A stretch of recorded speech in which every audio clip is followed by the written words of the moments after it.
दिल्ली की, जहां पर विधानसभा चुनाव में ऐसा लग रहा है कि दिल्ली की लड़ाई अब मिडिल क्लास पर आ गई है।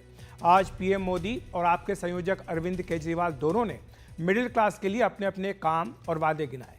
दिल्ली का मिडिल क्लास किसके वादों और दावों पर भरोसा करेगा, इस पर आगे हम चर्चा करेंगे, लेकिन पहले इलेक्शन एक्सप्रेस।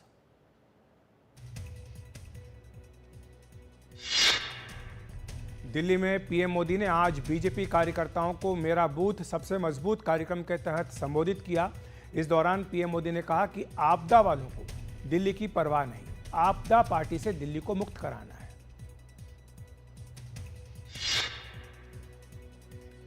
दिल्ली में विधानसभा चुनाव के लिए अगले 10 दिन पीएम मोदी, अमित शाह, जेपी नड्डा सहित कई बड़े नेता प्रचार में उतरेंगे। इनके अलावा कई केंद्रीय मंत्री और बीजेपी शासित राज्यों के मुख्यमंत्री भी प्रचार करेंगे। दिल्ली की सभी 70 विधानसभा सीटों को कवर किया जाएगा।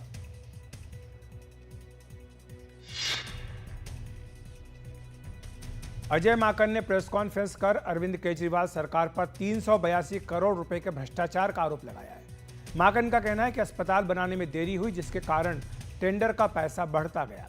केजरीवाल सरकार को बताना चाहिए आखिर ये भ्रष्टाचार कैसे हुआ।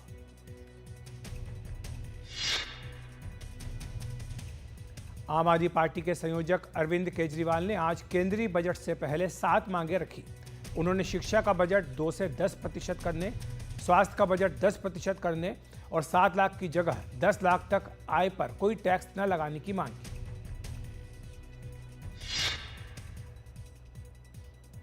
आम आदमी पार्टी ने रमेश बिधूड़ी पर आरोप लगाया है कि कार्यकर्ताओं को धमकाया गया। चुनाव के बीच आम आदमी पार्टी ने बिधूड़ी पर अपने महिला कार्यकर्ताओं को धमकाने का आरोप लगाया है।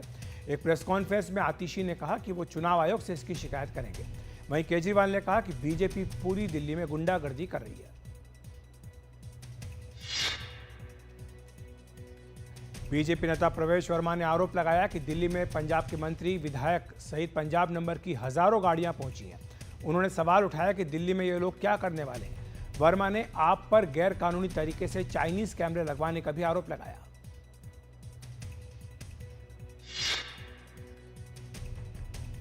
प्रवेश वर्मा के आरोप पर केजरीवाल ने कहा कि दिल्ली को पंजाबियों ने संवारा है और ये उन्हीं को देश के लिए खतरा बता रहे हैं। लाखों पंजाबियों को अपमानित किया गया और बीजेपी को पंजाबियों से माफी मांगनी चाहिए।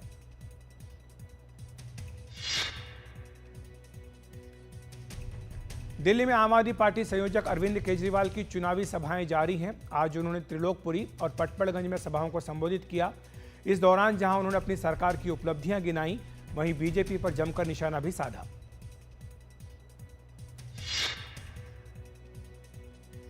दिल्ली की मुख्यमंत्री आतिशी भी चुनाव के लिए जमकर सभाएं कर रही हैं।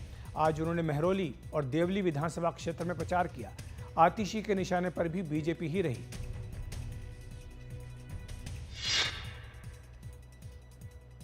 पंजाब के मुख्यमंत्री भगवंत मान भी दिल्ली में चुनाव प्रचार कर रहे हैं। आज उन्होंने नरेला और तिमारपुर विधानसभा क्षेत्रों में आप प्रत्याशियों के लिए प्रचार किया। इस दौरान उन्होंने कहा कि भीड़ देखकर ही अंदाजा लगाया जा सकता है कि जनता ने फैसला कर लिया है।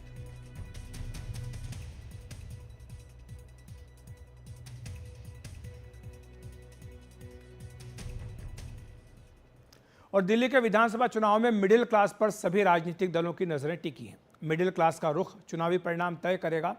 दिल्ली के मतदाताओं में मिडिल क्लास की संख्या सबसे अधिक है, इसीलिए बीजेपी, आप और कांग्रेस तीनों ही पार्टियां उन्हें अपने पाले में लाना चाहती हैं। आज पीएम मोदी और अरविंद केजरीवाल दोनों ने मिडिल क्लास को ही फोकस में रखा। वैसे समझना जरूरी है कि आखिर दिल्ली में मिडिल क्लास का वोटर इतना महत्वपूर्ण क्यों है। दिल्ली की अगर आबादी को देखें तो 45% आबादी मिडिल क्लास की मानी जाती है। मिडिल क्लास को स्विंग वोटर माना जाता है, यानी ये चुनाव के परिणाम को सीधा इस पर असर डाल सकता है।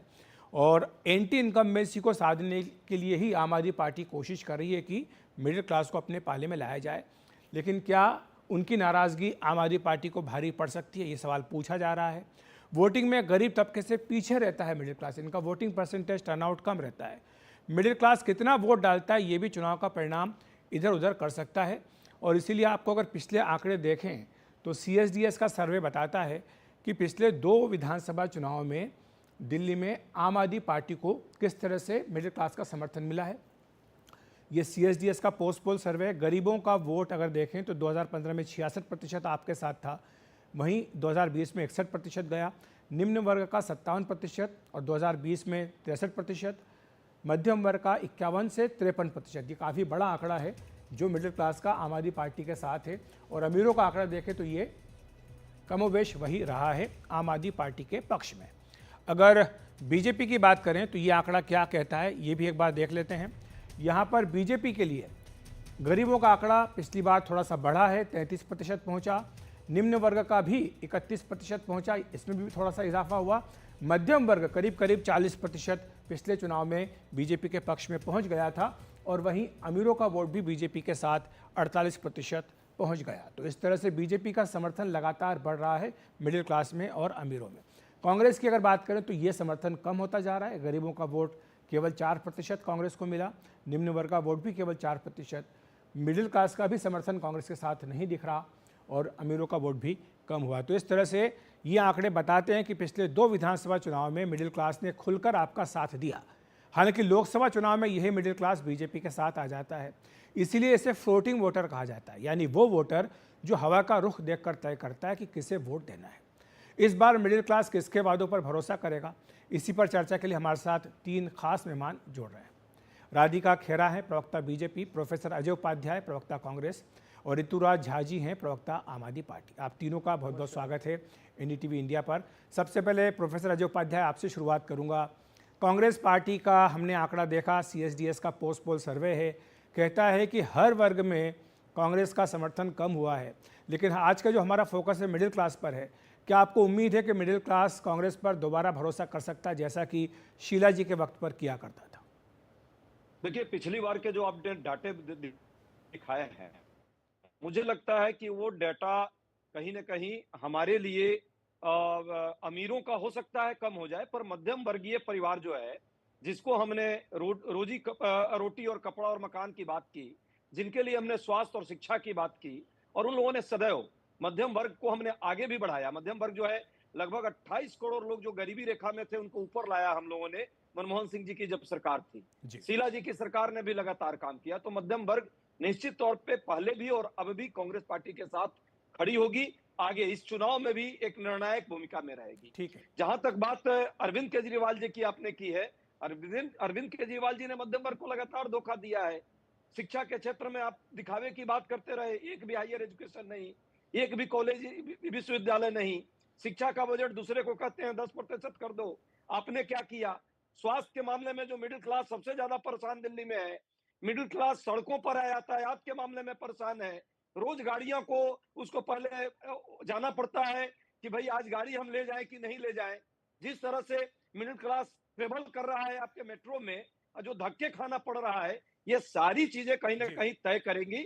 और जीएसटी के नाम पे जिस तरह धोखा दिया है, महंगाई बेरोजगारी से जिस तरह केंद्र सरकार ने कमर तोड़ी है मध्यम वर्ग की, मध्यम वर्ग इस बार न आम आदमी पार्टी और न भाजपा के साथ रहेगी। कांग्रेस पार्टी के जो वादे हमने किए हैं, उन वादों पर खड़ी होगी कांग्रेस पार्टी, और इसलिए मध्यम वर्ग हमारे साथ है। ठीक है, राधिका जी के पास आऊंगा। राधिका जी, आपने सुना कांग्रेस के अजय उपाध्याय कह रहे हैं कि मिडिल क्लास के साथ चाहे बीजेपी हो चाहे आम आदमी पार्टी हो, धोखा किया है।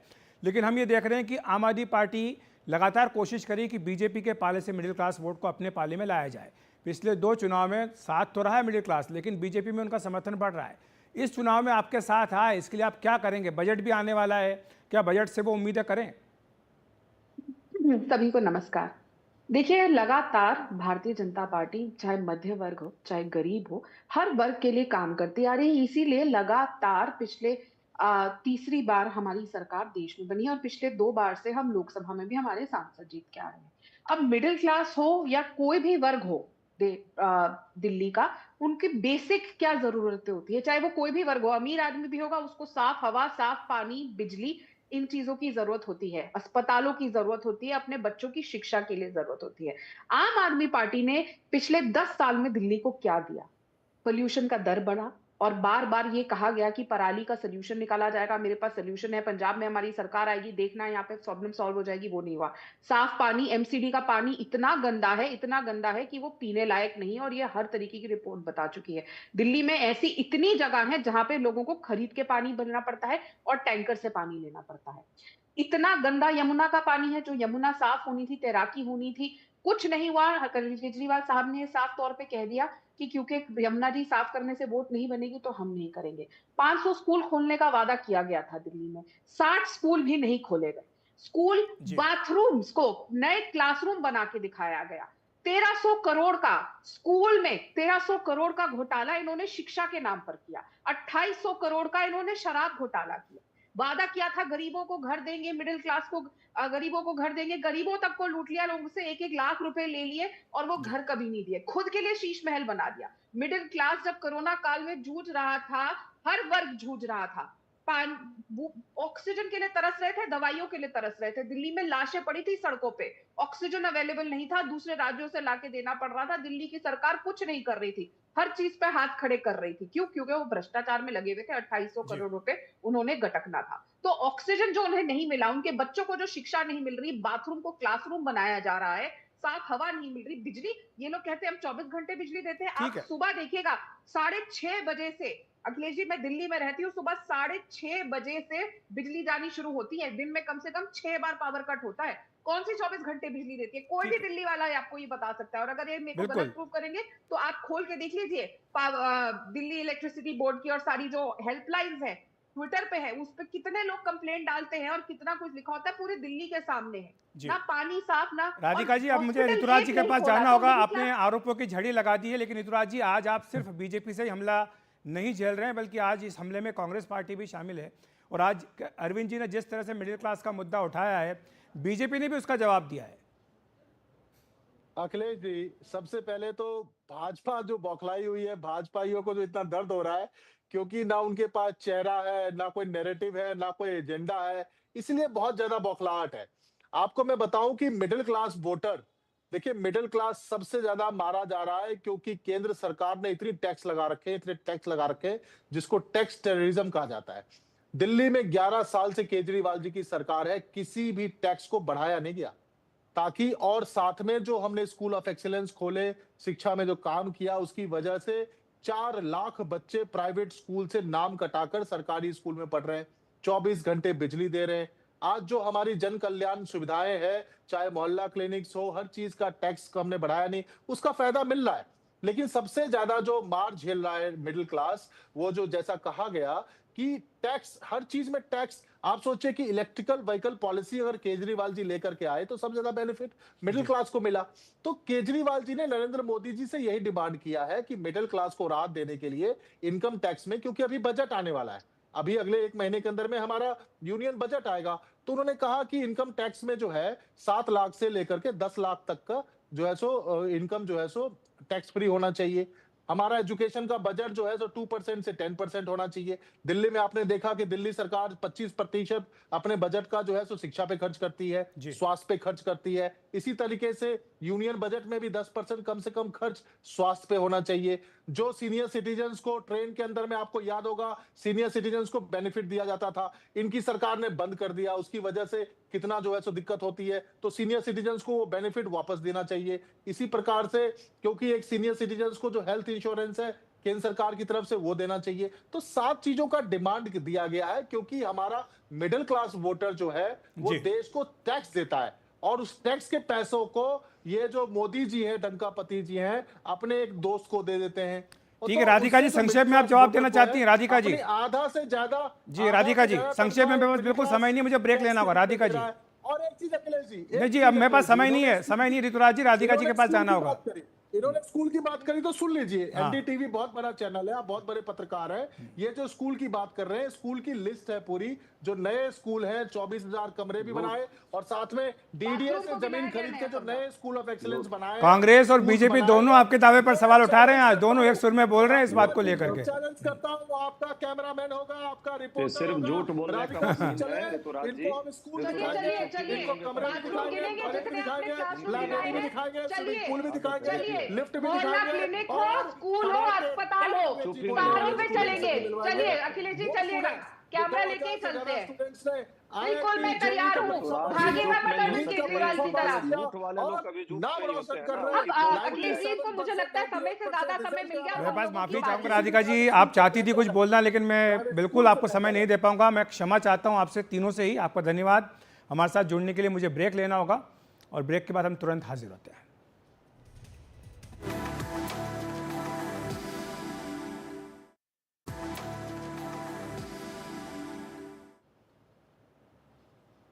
दिल्ली में विधानसभा चुनाव अब संगीतमय होता जा रहा है। आज बीजेपी ने अपना नया आधिकारिक गाना लॉन्च किया। गाने के बोल हैं, जनता की खुशियों का अब आगाज होगा दिल्ली में, जो राम को लेकर आए उनका राज होगा दिल्ली में। राज होगा दिल्ली में, जो राम को लेकर आए उनका राज होगा दिल्ली में।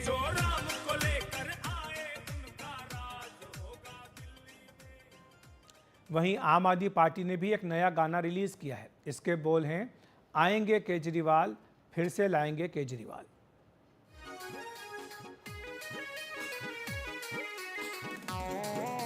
सबके दिल में केजरीवाल, हर महफिल में केजरीवाल, दिल्ली का लाल केजरीवाल है बेमिसाल केजरीवाल, आएंगे केजरीवाल फिर से लाएंगे। तो हॉट टॉपिक में आज इतना ही। नमस्कार।